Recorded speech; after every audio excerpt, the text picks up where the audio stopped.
During one particular night, as Dr. Beck and Feliciano were cleaning up the health post that they had started in Ancoraimes, they heard a bunch of voices heading toward them.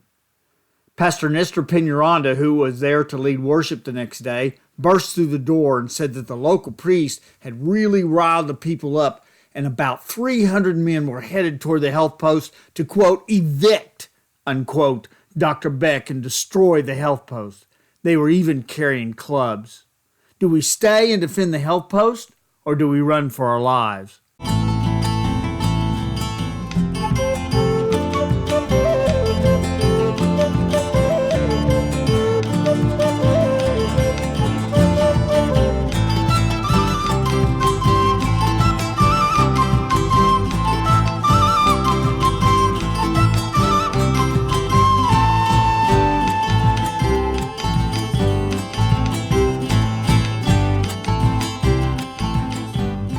Welcome to Season 2 of Weaving the Blanket, stories of faith, sacrifice, and martyrdom, and the emancipation of the Evangelical Methodist Church in Bolivia. This is Episode 6, Feliciano, Dr. Beck, Pastor Peñaranda, the opening of a mission in Ancoraimes, the Night of Terror, and Dr. Beck joining the Bolivian Army during the Chaco War. I am David Stevenson. One of the persons we met last week was Felipe Cayasaya, a 6-year-old more or less abandoned by his father and stepmother in Camada, who received medical care from Dr. Beck and then became possibly the first rural indigenous person to be baptized on the Altiplano. He began to receive some support and help from the church and remained an active and faithful Methodist for the rest of his life. Feliciano was arrested many times throughout his life because of his association with the Methodists. Several times he was beaten and nearly died. But Feliciano lived a life of quiet grace and love in Camada. He visited many villages around Camada and later Ancoraimes and brought them help. He transported these campesinos to Camada when Dr. Beck was there and ready to hold a health post.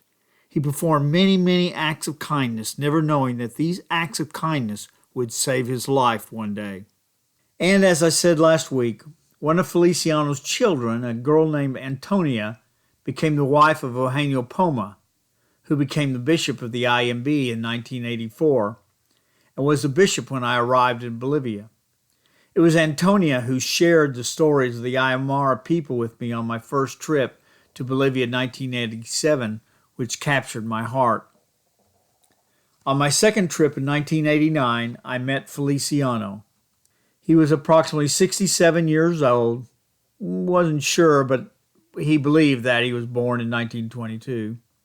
Feliciano worked for the church right up until his death. What was the job of the man known as the father of Methodism, a man in his 60s, the father-in-law of the bishop? He was a driver. He drove a church vehicle moving church officials and visiting North Americans around Bolivia in the dilapidated vehicles of the IMB. Feliciano's other children became a teacher, a dentist, and a lab technician. We have much to learn about servanthood from these people.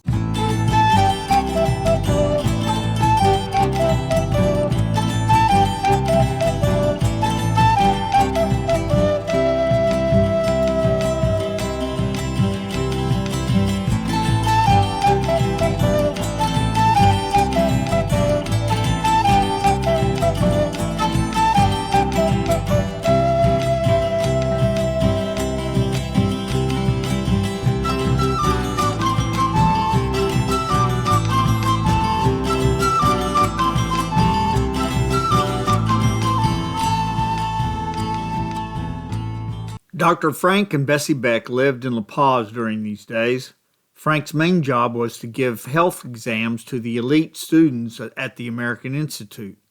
But he also started 2 small health posts, one in his apartment and another for the indigenous people near to the La Redentor Church on the outskirts of La Paz. And Dr. Beck continued to visit Camada, Ancoraimes, and the other villages around La Paz. One time, Dr. Beck entered a village and the people were cautiously present. Frank had brought vaccinations to all the children under the age of 5. But he had no idea that vaccinations are incredibly risky to deliver in an uneducated culture. The children cried out of fear, and then they cried even louder with the pain of the needles. And to make matters worse, just a few hours after they were inoculated, their temperatures rose and the children felt miserable. People felt that surely this was some form of black magic of an evil person who has deceived us into thinking that medicine would help. He was arrested, but somehow managed to get released. Despite arrests and emptied villages over the next several years, Dr. Beck pressed on. His love for Christ, his love for the indigenous people compelled him to keep trying. Dr. Beck and some missionaries wanted to build a small, permanent health post on the Altiplano. They first thought of Camada, of course. However, it was such a small town and hard to get to. So despite all the opposition they had already experienced from Ancoraimes, they decided it was by far the best place to start a health post. Dr. Beck could bring health care not only to the indigenous, but perhaps also to the Criollo Mestizo elite in town, and that would perhaps end the oppression of the Methodists. So with that logic, they bought some land and built the small health post in Ancoraimes. Dr. Beck came and served people when he could get away from his duties in La Paz. Meanwhile, little Felipe had grown into a young teenager.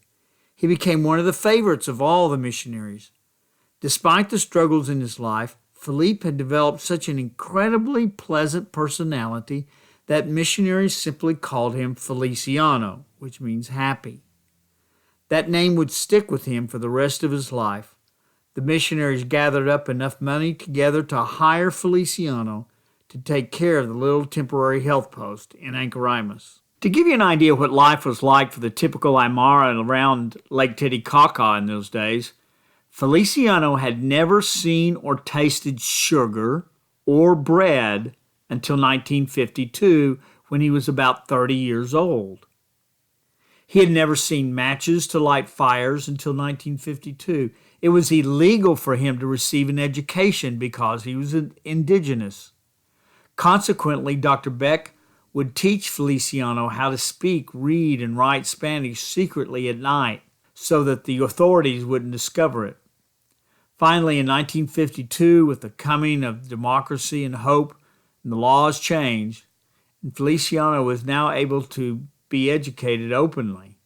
Feliciano achieved a third-grade education, which meant that he was one of the first Aymarans who could read and write. To their surprise, opposition to Dr. Beck, the health post, and especially the Methodist Church and Methodist worship did not decrease because of the health post, but actually increased in the region. While the little health post brought much needed medical help, it also brought a lot of suffering on the Methodists.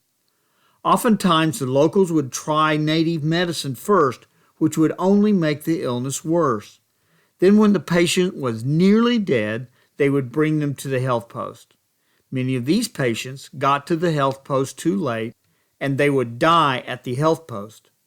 Those who opposed Dr. Beck and the Methodists would point out these cases and say, "See, they were alive before they went to the health post, and now they are dead. They only wish to kill you." Even Cipriano found increasing opposition in Camada because of the increased awareness of the work of the Methodist Church in nearby Ancoraimes. The local priest in Ancoraimes was totally opposed to the health post and to the worship services which Beck and the missionaries offered. The community justice and ostracism of the Methodists quickly increased during this time. On one particular night, as Dr. Beck and Feliciano were cleaning up the health post from the day's patients, they heard a bunch of voices headed toward them. Pastor Nestor Peñaranda, who was there to lead worship the next day, burst through the door and said that the local priest had really riled the people up, and about 300 were headed toward the health post to, quote, evict, unquote, Dr. Beck and destroy the health post.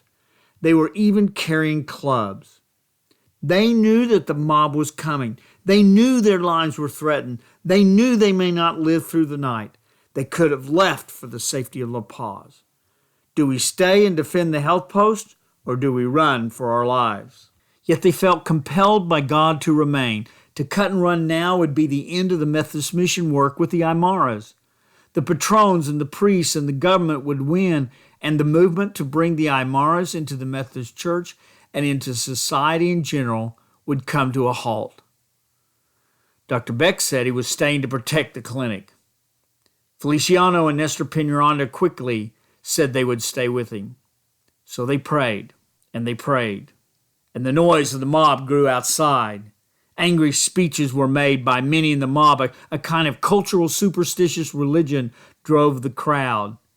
Every problem in the town they had encountered over the last 2 years was blamed on the arrival of the Methodists and their, quote, evil spirits, unquote. Finally, Dr. Beck came out and spoke, and somehow God gave him the right things to say. Gradually, slowly, the mob calmed down. Then one, and then two, and eventually everyone went home. But this would not be the end of the threats on Dr. Beck and others, nor of the community justice perpetrated on those few Aymaras who joined the Methodist Church. Once, after a particularly brutal night of attacks upon the Methodists in Ancoraimes, in which much blood was spilled, Dr. Beck shared these words with his beaten and battered congregation. Quote, "Do not cry, siblings, for today is a great day for you, because the blood that you have spilled in this land is like fertile watering, so that thousands of indigenous will be redeemed, and justice will shine for the pariahs of our great highland." Meanwhile, in 1931, the Chaco War breaks out. This was a border dispute between Paraguay and Bolivia over the ownership of the Chaco, a large unexplored forested area between southeast Bolivia and northwest Paraguay. But it is believed that there was oil there, so it was extremely valuable land. Yet it was a miserable, hot jungle dubbed the Green Hell during the war. As in all wars, it's the politicians and the generals who declare wars. It's the young and often the poor who fight them. During the war, thousands of indigenous from the Altiplano were conscripted and sent to war in the Green Hell. Virtually none of these Aymara soldiers had been more than 100 miles from home.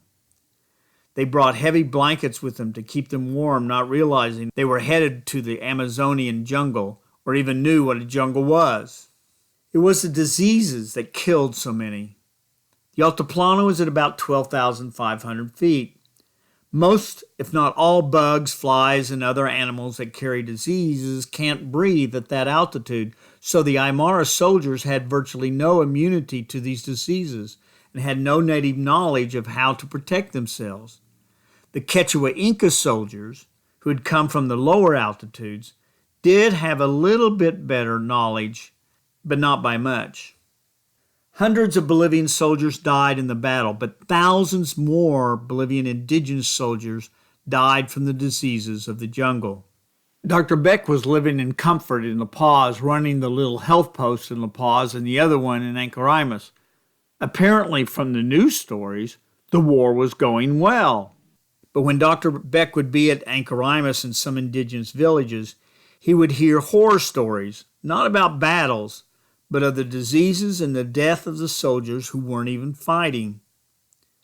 Dr. and Bessie Beck prayed a lot about this one, but they were rather quickly convinced of what God, the God of the cross, what God wanted them to do. In what I believe to be an incredible statement of solidarity and identity with the Bolivian brothers, Dr. Beck offered his services to the Bolivian government. There weren't very many doctors in the Army, and they were overwhelmed that a foreigner, a North American, would volunteer to help. They gave Dr. Beck the rank of major in the medical corps. So Dr. Major Beck left his wife and 3 children to fend for themselves in a foreign land, while he went to war for a country for which he was not a citizen. He had hoped it would be a short-term commitment, but the war lasted 3 years, and he was separated from his family most of that time. The work, the equipment, the jungle diseases, the insects, all combined to make this a very tough time in Frank's life. In the Chaco at the base hospital, Frank could only operate from 4 a.m. to 5 a.m. each morning. That was after the time the mosquitoes quit for the night and before the gnats started to take over. Frank soon contracted malaria, which was a problem for the rest of his life. Yet he and the military hospital continued to treat over 120 patients a day, mostly for jungle diseases and some for wounds. During the last year of the war, Frank's malaria got worse, so he transferred to the Arsenal of War Military Hospital in La Paz, where he treated gunpowder wounds and injuries from accidents. The war ended badly for Bolivia. Outgunned, outmanned, a treaty was finally signed which gave Paraguay most of the Chaco region, and Bolivia lost its outlet to the sea through Chile. However, the government did make a law that gave a permanent license to any foreign doctor who served for Bolivia during the war. Frank was now a permanently legal Bolivian doctor. As an aside, some historians believe that the Chaco War was yet another critical moment in the slow march to freedom and equality for the indigenous of Bolivia. Much as it happened in the U.S. from the Civil War, suddenly there were thousands of Aymaras from the Altiplano who had seen a bigger world. They saw big cities of La Paz and the growing town of Santa Cruz. They saw the splendor of their country from the Andes to the Amazon. Suddenly there was a whole world out there they could explore if they wanted to. After the war, Dr. Beck came back to La Paz for a few months. He organized his health posts in La Paz and Ancoraimes, made sure they were staffed and well funded. Then he, Bessie, and the family took another furlough to come home, rest, and learn how to live with the lingering effect of malaria.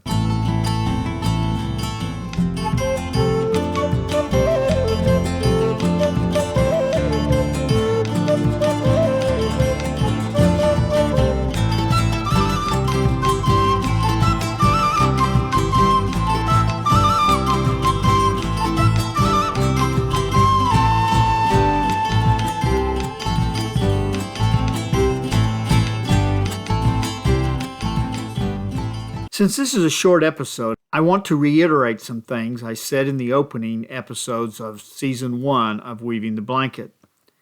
This podcast broadcast series is not authorized or sponsored by either any entity of the United Methodist Church nor by the Iglesia Evangelica Metodista in Bolivia.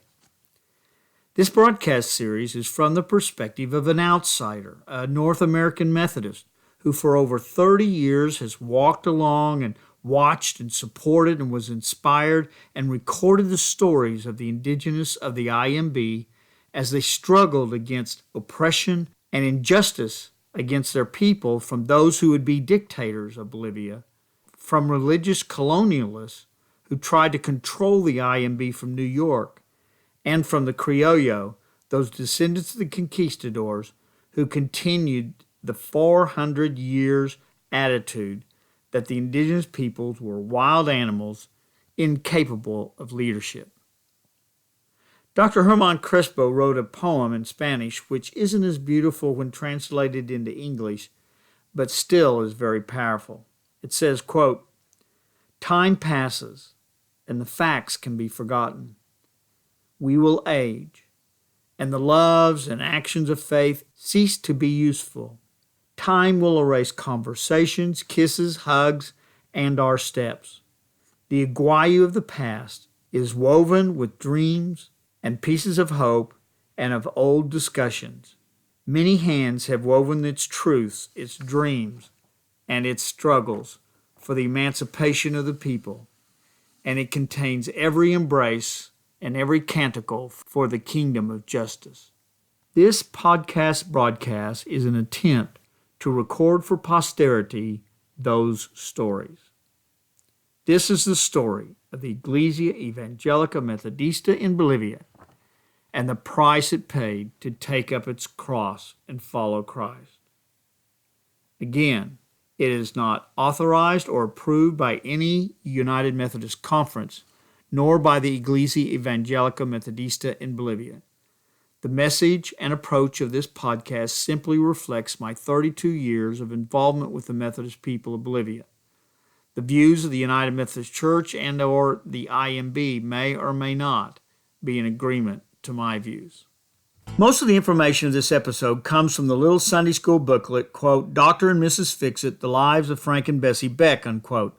The Sunday school material specifically left out most of the interesting part of the story of the, quote, Night of Terror, unquote. That part of the story and all of the information on Feliciano comes from interviews and conversations with Antonia Poma, the wife of Bishop Ambassador Eugenio Poma, and was one of the daughters of Felipe Felisa Callaseas, better known as Feliciano or Happy. See you next week.